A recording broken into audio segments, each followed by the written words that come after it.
মনোনয়ন জমা দিতে যাওয়ার পথেও শিব ভক্ত দিলীপের হাতে ডমরু। বর্ধমানের জোড়া মন্দির থেকে র্যালি শুরু করে কার্জন গেট হয়ে জেলা শাসকের দপ্তরে পৌঁছল। তাকে দেখতে রাস্তার দুধারে লক্ষ মানুষের জমায়েত ছিল।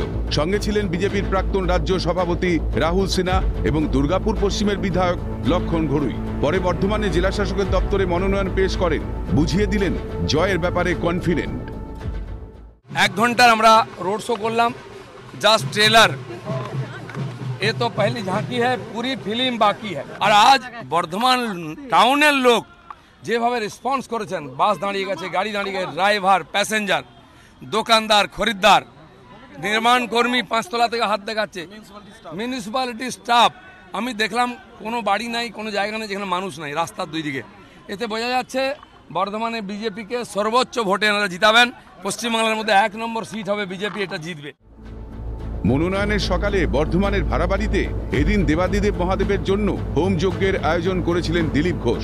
আমন্ত্রিত হিসেবে উপস্থিত ছিলেন মহিলা মোর্চা রাজ্য সভাপতি ফাল্গুনী পাত্র, প্রাক্তন রাজ্য সভাপতি রাহুল সিনহা সহ বিজেপির অন্যান্য নেতারা। পূজার্চনা সেরে ডমরুর মাধ্যমে ভোট যুদ্ধের বাদ্য বাজালেন।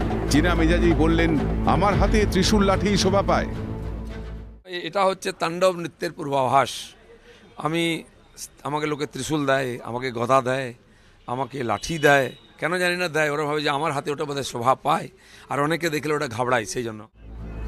মুখ খুলেছেন বিরোধীদের ইন্ডিয়া জোট নিয়েও, কটাক্ষে চেনাসুর দিলীপের গলায়।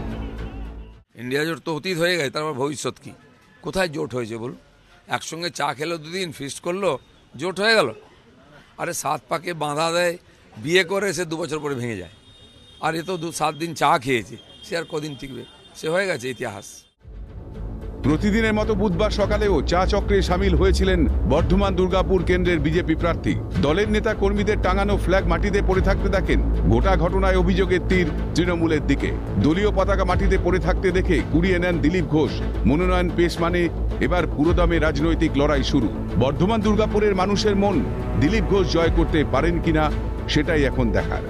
ক্যামেরায় শুভজিৎ গায়নের সঙ্গে ইন্দ্রনীল ঘোষ ও রাজেশ খানের রিপোর্ট, ক্যালকাটা নিউজ।